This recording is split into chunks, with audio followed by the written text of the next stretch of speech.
आज हम बात करेंगे नारी के बारे में। तो हमारा शीर्षक है नारी। आज हम बात करते हैं नारी के जीवन के बारे में, क्या महत्व है हमारी जिंदगी में उसका।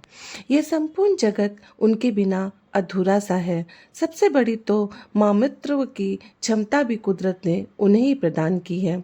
हमारा अस्तित्व ही इनसे है और जो भोजन हम खाते हैं वो भी हमें धरती माँ से ही मिलता है, जिससे हम धरती माँ कहते हैं। इसलिए तो किसी ने कहा है कि राष्ट्र की प्रगति में महिलाओं का बहुत बड़ा योगदान है। आज महिलाएं देश की प्रगति में पुरुषों के समान कार्य कर रही हैं। चाहे खेती बाड़ी हो या अंतरिक्ष तक जाने की, वो पुरुषों के साथ कंधा से कंधा मिलाकर काम कर रही हैं। यहाँ तक कि वो गांव में महिलाएं पंच सरपंच या मुखिया निभा रही हैं। आज महिलाएं घर के साथ साथ समाज में भी अभिन्न भूमिका निभा रही हैं। वह परिवार की रीढ़ है और समाज के विकास के लिए महत्वपूर्ण। पहले के ज़माने में महिलाओं को पीछे रखा जाता था, भेदभाव में रखा जाता था। हालांकि हाल के वर्षों में महिलाओं के महत्व के बारे में जागरूकता बढ़ रही है, क्योंकि नारी इस समाज का मूल आधार है और ईश्वर द्वारा समाज को दिया गया खूबसूरत उपहार। यह समाज में माँ, बहन, बेटी, पत्नी का रिश्ता भी निभाती है। महिलाएं प्रतिबद्धता के साथ चुनौतियों का भी सामना करने में सक्षम है।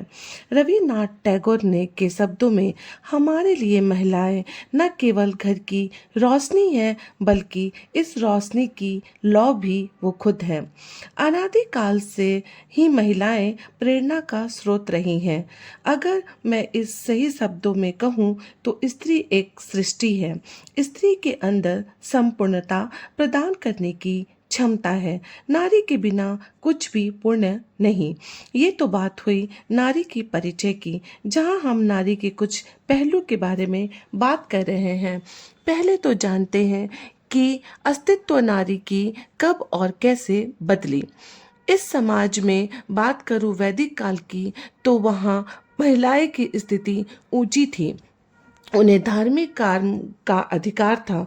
उन्हें शिक्षा, ज्ञान, आध्यात्मिक क्षेत्रों में स्वतंत्रता थी। उन्हें शिक्षा के साथ साथ नृत्य करने की भी शिक्षा दी जाती थी। उन्हें घर की मालकिन कहा जाता था। महिलाओं को धर्मशास्त्र में भी पुरुषों की तरह ही भाग लेने का अधिकार था। महिलाओं को अपने पति खुद चुनने की आज़ादी थी। उसके बाद कुछ वर्षों के बाद महिलाओं की स्थिति में गिरावट आई। इस काल में बुराइयां बढ़ने लगीं। इसी समय बाल विवाह, बहुपत्नी प्रथा, वेश्यावृत्ति, देवदासी प्रथा, भ्रूण हत्या और पर्दा जैसी बुराइयों शुरू हो गई। और सती प्रथा में तो महिलाओं को इसलिए आग के हवाले कर दिया जाता था कि उसके पति के जाने के बाद वो इस समाज में सुरक्षित नहीं थी। इस प्रथा को बंद करने के लिए राजा मोहन राय आगे आए और महिलाओं को इस प्रथा से मुक्ति दिलाएं। भ्रूण हत्या की बात कहें तो आज के आधुनिक युग में भी लड़कियां को जन्म देने के लिए कई जगहों पर नारी को कई समस्याओं का सामना करना पड़ता है। जहां कन्या का जन्म अभिशाप माना जाता है, जहां नारी को बेटे ना पैदा करने के लिए प्रताड़ित किया जाता है। आज भी कई बार आपने अखबारों में पढ़ा होगा, महिलाओं को जादू टोना करने के आरोप में मार दिया जाता है। बात करें आज के युग की, तो आज आधुनिक युग में नारी ने अपने आप को पहचाना, कई बंधनों को तोड़ दिया, अपने स्वतंत्र व्यक्तित्व को अपनाया। उसके बावजूद भी उन्हें आज के समाज में भेदभाव, बलात्कार, यौन उत्पीड़न, दहेज संबंधी समस्याएं, घरेलू हिंसा का सामना करना पड़ता है।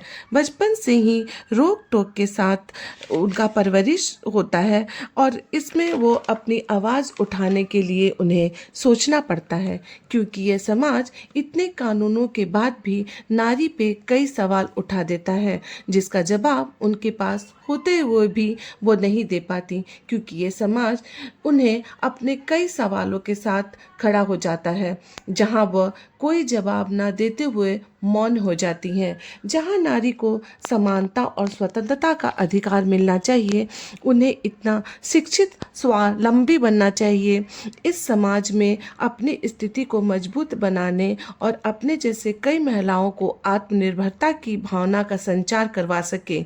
ये समाज में उन्हें पुरुषों पर निर्भर ना रहने के लिए, उनके साथ कंधा से कंधा मिलाकर चलने के लिए उनके साथ तैयार किया जाए, ना कि कम उम्र में विवाह कर उनकी समस्याओं को ना सुनकर उसे पराया धन करके उनसे पल्ला झाड़ लिया जाए।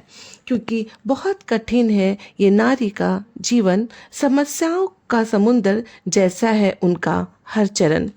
जागो नारी जागो, यूं ना हिम्मत हारो, तुमसे है जमाना, जमाने से तुम नहीं। अपने अधिकारों को जानो, समझो और पहचानो। एक दिन फूल जरूर खिलेंगे, क्योंकि ये गुलसिता तुम्हारा है। आज बहुत कुछ बदल रहा है, साथ ही साथ आज की आधुनिक युग में नारी अपनी महत्ता को पहचाना और अपने और उठ रहे कई सवालों को खत्म कर उस दास्ता के बंधनों को तोड़ दिया और स्वतंत्र व्यक्तिगत को अपनाया। वैसे तो अभी कई मुद्दे बाकी हैं बातचीत के लिए। ये थोड़ा सा परिचय था आज की नारी के लिए। उनके मनोभाव को दर्शाने के लिए ना जाने कितने पन्ने लगेंगे, और नारी के साथ साथ उन पुरुषों को भी आगे आना होगा जो नारी को अपने बराबर समझते हैं और उनकी इज्जत करते हैं। जैसे राम ने सीता की, कृष्ण ने राधा की और शिव ने पार्वती की। हमारे धर्म ने हमें बहुत कुछ सिखाया है और फिर से इस पे काम करने की ज़रूरत है। यहाँ हमें पुरुषों के साथ भी उनकी ज़रूरत है, उनका साथ देने की ज़रूरत है। तभी हम आज की नारी पर हो रहे अत्याचार जैसे बलात्कार, दहेज प्रथा और घरेलू हिंसा को रोक पाएंगे और नारी की इज्जत कर उनके साथ कंधा से कंधा मिलाकर बेझिझक चल पाएंगे। तो कैसी लगी ये छोटी सी दास्तां? आपको अच्छी लगी हो तो लाइक करें, सब्सक्राइब करें, शेयर करें और कमेंट करें। डिस्क्रिप्शन में मैंने ईमेल आईडी दे रखा है, तो जाएं वहां और हमें अपने विचार साझा करें। Thank you.